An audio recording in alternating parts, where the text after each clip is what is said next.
Bismillahirrahmanirrahim. Assalamualaikum warahmatullahi wabarakatuh. Kembali lagi di channel Mukhtar Aditya Pratama Official. Puji dan syukur kita panjatkan kepada Allah Subhanahu wa Ta'ala yang telah memberikan beribu-ribu nikmat kepada kita semua. Tak lupa salawat dan salam tercurahkan kepada Nabi Muhammad SAW, kepada keluarganya beserta sahabat-sahabatnya. Semoga kita semua mendapatkan syafaat dan mendapatkan petunjuk di hari kiamat nanti. Amin ya rabbal alamin. Baik, di kesempatan yang mulia ini saya akan menceritakan sebuah kisah di mana yang berjudul Kisah lelaki pembunuh 100 orang yang jadi ahli surga. Sahabat yang beriman dimanapun berada, manusia tak luput dari kesalahan dan dosa. Namun Allah Subhanahu wa Ta'ala Maha Pengampun bagi hambanya yang bertaubat. Seperti kisah yang kita akan bahas di kesempatan kali ini, kisah lelaki yang telah membunuh 100 orang lalu ia memilih untuk bertaubat. Mengutip buku Berbuat Dosa Tapi Masuk Surga oleh Muhammad Akram, dikisahkan dari Rasulullah SAW melalui hadis yang diriwayatkan Bukhari dan Muslim dari Abu Sa'id Al-Khudri. Sahabat yang beriman dimanapun berada, semoga kita selalu dalam lindungan Allah Subhanahu wa Ta'ala. Diceritakan pada zaman dahulu, ada seorang laki-laki yang telah membunuh 99 orang, satu orang lagi sampai 100. Kemudian ia ingin bertaubat dan ia mencari penduduk bumi yang paling alim.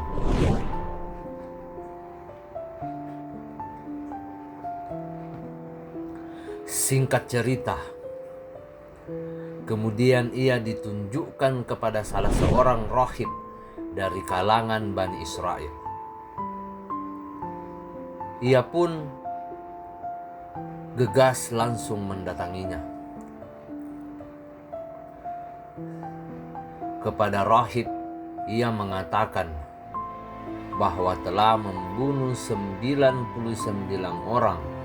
Lalu ia bertanya, apakah tobat saya itu akan diterima karena saya telah membunuh 99 orang yang tak berdosa? Apakah Allah bisa menerima kesalahan dan dosa yang telah saya perbuat, membunuh 99 orang? Lantas rahib menjawab, tidak. Maka langsung dibunuh rahib itu sehingga genap yang dibunuhnya 100 orang.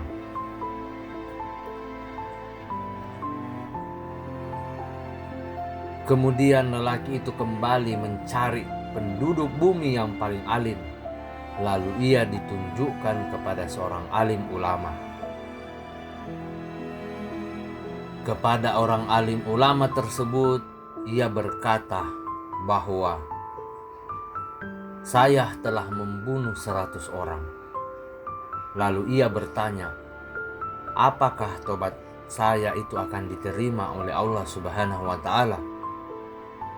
Kemudian orang alim itu menjawab, ya, insya Allah, dan apa yang menghalangi antara dirinya dan taubat?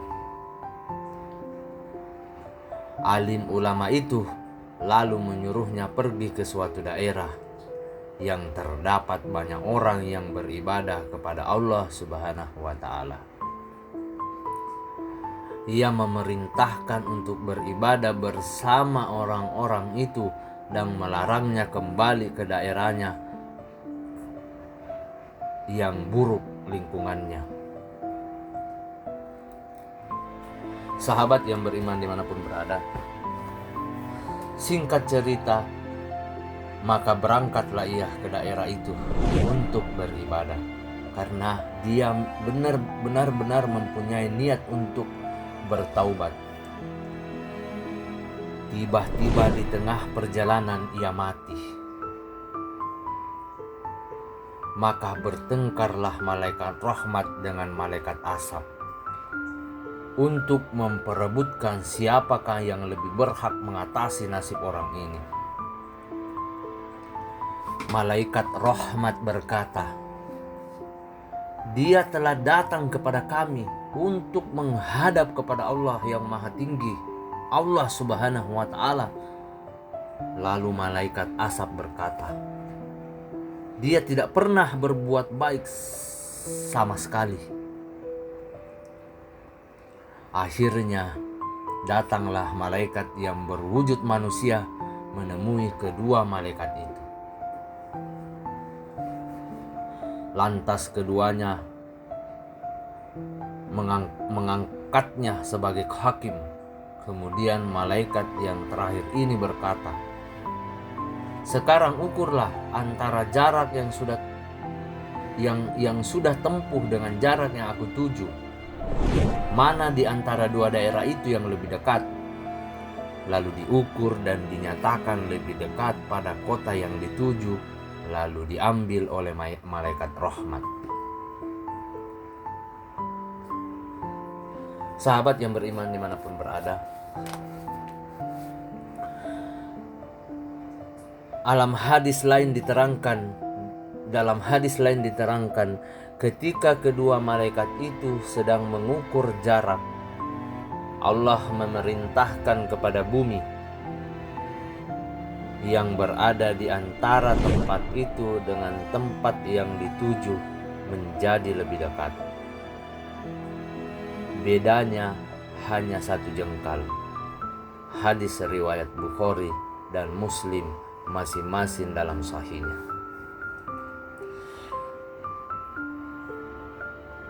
Di cerita kisah ini ada dalil tentang tobat. Seperti apa dalilnya? Berikut penjelasannya. Allah Subhanahu wa Ta'ala yang Maha Penyayang dan menerima semua hambanya yang ingin bertaubat dengan sungguh-sungguh. Dalam Al-Quran ada beberapa surat yang menjelaskan bahwa Allah Subhanahu wa Ta'ala Maha menerima taubat. Salah satu yang termaktub dalam surat Al-Maidah ayat 39 yang berbunyi, "Maka barang siapa bertaubat di antara pencuri-pencuri itu sesudah melakukan kejahatan, itu dapat memperbaiki diri, maka sesungguhnya Allah Subhanahu wa Ta'ala menerima tobatnya. Sesungguhnya Allah Subhanahu wa Ta'ala yang Maha Pengampun lagi Maha Penyayang." Rasulullah Shallallahu Alaihi Wasallam bersabda, "Sesungguhnya orang mukmin bila melakukan dosa di hatinya diberi bintik hitam. Bila dia bertobat dan mau meninggalkannya dan minta ampun kepada Allah Subhanahu wa Ta'ala dan membaca istighfar, maka hatinya mengkilat lagi." Masya Allah. Bila tidak bertaubat dan menambah dosanya, maka bertambah bintik hitamnya sehingga menutupi hatinya. Sahabat yang beriman dimanapun berada, jadi ketika kita ingin benar-benar bertobat dari segala sesuatu yang pernah kita perbuat dengan bersungguh-sungguh, dengan niat yang benar-benar dari dalam hati, insya Allah dalilnya sudah ada. Allah yang Maha Penyayang, Allah yang Maha Pengampun, insya Allah akan memberikan ampunan dari segala dosa yang telah kita perbuat. Itulah yang diberi nama orang yang disebut oleh Allah dalam Al-Quran surat Al-Mutaffin ayat 14 yang artinya, "Sekali-kali tidak demikian, sebenarnya apa yang selalu mereka usahakan itu menutup hati mereka." Ali bin Thalib berkata,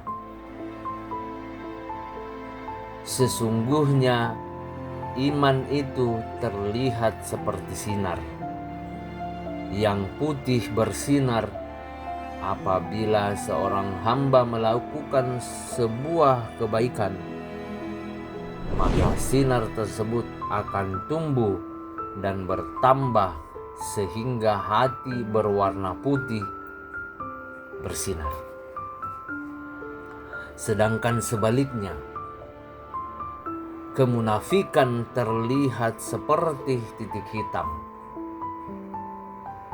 Maka bila seorang melakukan kemunafikan atau perkara yang diharamkan oleh Allah Subhanahu wa taala, maka titik hitam itu akan terus bertambah, akan tumbuh dan bertambah terus hingga hitamlah warna hati mereka. Kemudian membaca ayat Allah Subhanahu wa taala, Quran Al-Mutaffin ayat 14. Wallahu alam bisawab. Demikianlah cerita kisah lelaki pembunuh 100 orang yang jadi ahli surga karena dia bertekad bertaubat sebelum akhir hayatnya. Semoga apa yang saya sampaikan pada kesempatan ini dapat kita ambil hikmahnya.